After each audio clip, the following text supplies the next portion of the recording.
Good evening. Welcome to South Asia Newsline. I'm Arjun Chaudhary. Here are the top stories we're tracking for you on Thursday, the 2nd of July. Imran Khan warns of bloody revolution in Pakistan against Sharif government. Afghan court cancels death penalties in mob lynching of blasphemy accused woman. And foreign lenders cancel loan for Neelum Jhelum dam in POK.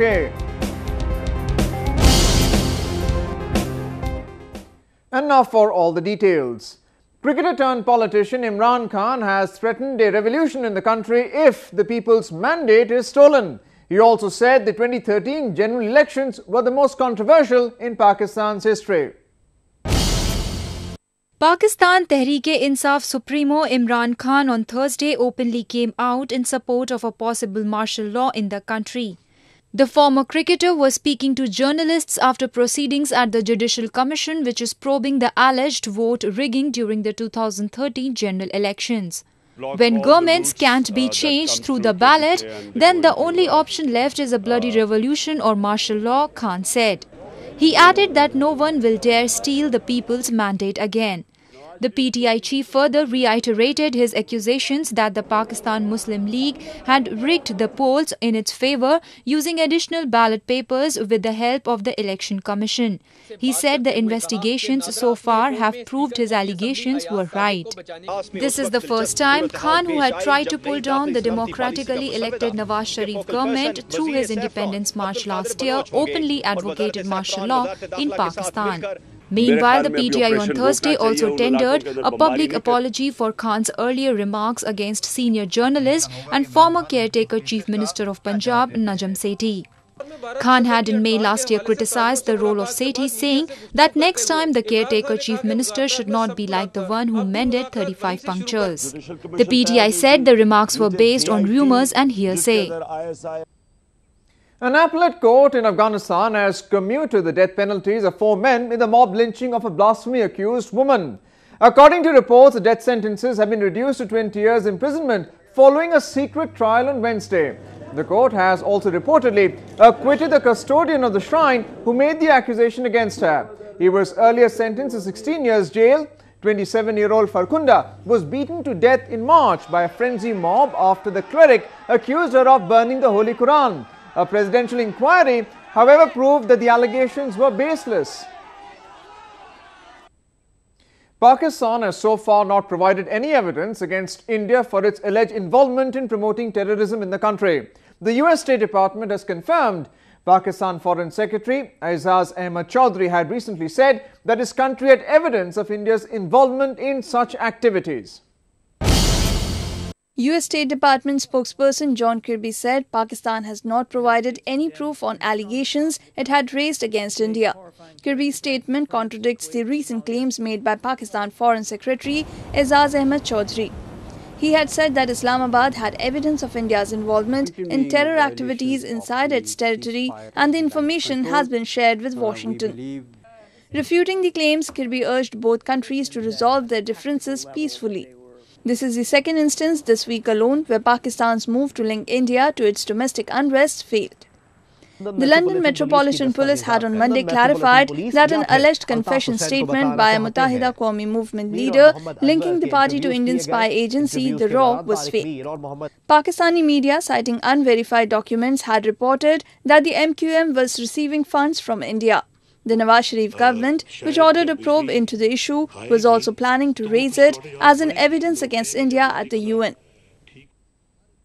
The head of the Al-Qaeda in Pakistan has been killed in Punjab, authorities have claimed. The operation was carried out after receiving tip-off of the presence of militants in the area. Al-Qaeda's Pakistan head, who has been identified as Abdali, was killed in an operation earlier this week, Shuja Khanzada, Interior Minister of Eastern Punjab Province, said on Wednesday. Terrorists were reportedly planning an attack on the Intelligence Bureau office in Lahore when the military operation was carried out. Huge cache of arms, including AK-47s, rocket launchers and suicide vests, apart from laptops, were seized in the raid. Fire exchange हुआ है और इतने में दरवाज़ा खुला है, अंदर से एक आदमी बाहर की तरफ भागा है, जहाँ पर ये हमारी फोर्सेस थी इनकी तरफ भागा है, लेकिन हमारी फोर्स की रिएक्शन बड़ी क्विक थी। उन्होंने फौरन फायर खोला है और उससे जो ही उसको हिट हुआ है वहाँ पर, उसने अपना सुइसाइड जैकेट भी एक्टिवेट किया है और वो सुइसाइड बॉम्बर जो है उधर ही एक्सप्लोड हो गया। तकरीबन कोई 25 मिनट तक फायरिंग चलती रही और बाकी 3 लोग जो थे वो जो कमरे के अंदर थे वो भी, उनको भी मार डाला वहाँ पर। इनका जो लीडर था जो कि ब्रीफिंग सारी कर रहा था, जो कि पूरी टीम को लीड कर रहा था, जो कि पूरे पंजाब का और पाकिस्तान का हेड था, इसका नाम है Abdali. The operation comes days after Pakistan Army and the government gave a go-ahead for the final phase of its anti-terrorism crackdown in North Waziristan. A group of financiers of the Neelum Jhelum power project in Pakistan-occupied Kashmir have pulled out of the mega plant, citing a surge in its cost. The massive infrastructure has seen the opposition of locals for years now. Lenders from the Middle East will no longer fund the Neelum Jhelum project in Pakistan-occupied Kashmir or POK. The decision to stop the planned loan of $433 million for the massive hydropower project was taken following a surge in its cost. The plant, which stood at a cost of $2.74 billion under the previous rule of Pakistan People's Party, jumped to $4.21 billion during the present government. The lenders from the Middle East have so far released around $260 million but denied further loan, a news which was confirmed by Prime Minister Nawaz Sharif in a recent cabinet committee meeting. While the dam has faced constant shortage of money ever since it was launched in 2008, pushing up the cost to manifold, its completion has also been pushed from October 2015 to 2017. Pakistan is building the Hydel project in ecologically fragile POK with assistance from its key ally China. While its construction has already displaced thousands, locals allege the land for the plant has been snatched without paying adequate compensation. The mammoth project has also submerged vast swathes of fertile farmlands, arousing the anger of residents who state that the construction is happening without the mandatory environmental clearances. The 3-mile-long tunnel, which is under construction from both the sides, has been struck by several mishaps too. आज तक नहीं बना दिया पाकिस्तान है ना, उन्हें बिजली चाहिए। अगर हमने किसी प्रोजेक्ट पे उस तरह का काम नहीं किया, रोका नहीं, कोई इस तरह का धरने नहीं दिए, हड़ताल नहीं की, तो कम से कम हुकूमत पाकिस्तान को चाहिए वो कुछ तो थोड़ा सा शर्म करे हमारे साथ ना, जो ज़्यादती जुल्म हो रहे हैं। The Neelum Jhelum project, located some 25 miles from POK capital Muzaffarabad, is aimed at ending Pakistan's burgeoning power crisis. Locals claim they will not get a fair share of the additional 969 megawatt of power generated here, as the electricity will be transferred to Pakistan's main cities without them receiving adequate compensation. They also claim that the region is set to face an acute water shortage in the near future too. Local government, public health के बस की बात नहीं है देहात के अंदर पानी देने का। शहर में तो फ़र्ज़ किया को मैनेज किया भी गया मंडल से, नौशेरी से, किसी तरह, लेकिन आप पहाड़ियों पे भूमि कोट समेत ये कैसे पानी को लिफ्ट करके देंगे, ये तो एक खरबों डॉलर की कहानी बन जाती है जो इम्पॉसिबल है। इसीलिए वो इस पे नहीं आ रहे, चुप करके प्रोजेक्ट करके निकल जाओ, बाद में आज़ाद कश्मीर गवर्नमेंट और आप होंगे, आपस में हम कलाम होंगे। That will be too late. Environmental activists and conservation organizations have constantly raised alarms on the adverse impact of the mega power project in the seismically active Himalayan region. The Maldivian government and the opposition have expressed desire to commit to end the political crisis in the country. Representatives of the government and the main opposition, the Maldivian Democratic Party, on Wednesday discussed on the agenda and structure for a long-awaited negotiation. Both the sides agreed on embarking on reconciliation after 6 months of political crisis. Maldives is gripped by political turmoil since the arrest and imprisonment of former President Mohamed Nasheed. In what is being seen as a first step towards settlement, Nasheed was transferred to 8 weeks house arrest last month. This came after the opposition backed a constitutional amendment to allow President Abdullah Yameen to replace a vice president. Diplomatic pressure had been mounting on the Abdullah Yameen government to release political prisoners, including Nasheed.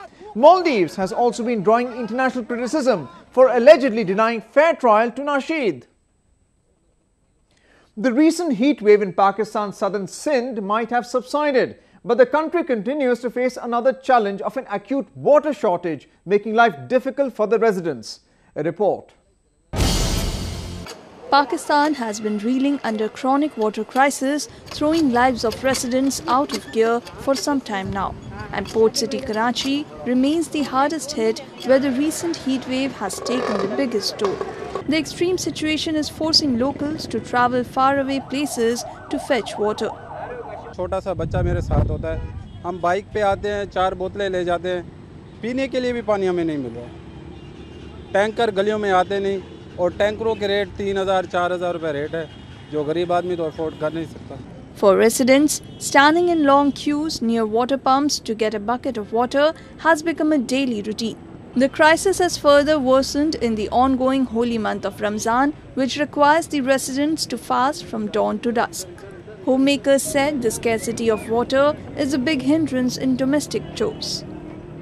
Ramzan से पहले से पानी की परेशानी हो गई है, रमज़ान से पहले के और रमज़ान आ गए हैं उसके अंदर भी परेशानी हो गई है, और जब ईद करीब आ रहे हैं तो उसमें भी पानी एक कतरा नहीं है, तो ये बताओ कैसे गुजारा होगा इस करके। Almost all the Karachi's water supply comes from two main sources, the Kinjhar Lake and Hub Dam, both of which rely entirely on rainwater. Local authorities are holding deficient rains as the main cause behind the water crisis, besides illegal water connections and hydrants. According to official records, there are around 125 illegally established hydrants operating in the city, with only 20 legal hydrants. It further states that Karachi's water board is supplied with only 40 to 50 million gallons of water against its demand of 100 million per day. Safe for the world but unsafe for India. That's what an Indian court appears to be saying to Nestle. Though it has permitted the exports of Maggi noodles, the ban on its sales in India remains firmly in place. The High Court in India's financial capital Mumbai has untangled a bit of Nestle's noodle mess. Made in India Maggi noodles can now be exported. In the best interest of justice, the producers of such substance could be given a show cause notice, and they would be given an opportunity to explain what have they to say about it. Otherwise they will have to face prosecution, because there is a criminal prosecution for food adulteration, etc. We have got laws in place. Now if they are able to give a satisfactory reply that it is not hazardous to human health, then the supply can resume. But the latest breakthrough in the noodle row might further unleash a fresh controversy. Why is Nestle barred from selling its noodles in India but not abroad? That's because India's food safety regulator does not monitor or test exports. In interest of the market, in interest of the people, they should come out themselves and say, we are not going to export, we are not going to give it for domestic use, we are going to destroy the food articles, whatever is unfit for use. And I think that is what in any human relations or any ethical organizations like Nestle should do. Maggi was taken off shelves across the retail sector in India after excess lead and MSG were found in its packets. The findings saw protests across the country, with consumers shocked that one of their favorite snacks could be harmful. Well, that's the way it was in South Asia this evening. Before we conclude the top stories once again. Imran Khan warns of bloody revolution in Pakistan against Sharif government.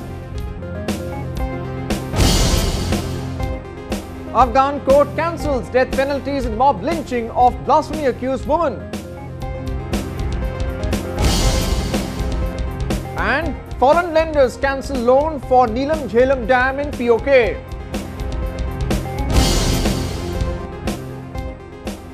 Now our viewers can watch the show on SouthAsiaNewsline.com. You can also visit us on Facebook.com/SAsiaNewsline and follow us on Twitter @SAsiaNewsline. That's all in tonight's edition. We'll see you same time tomorrow. Good night.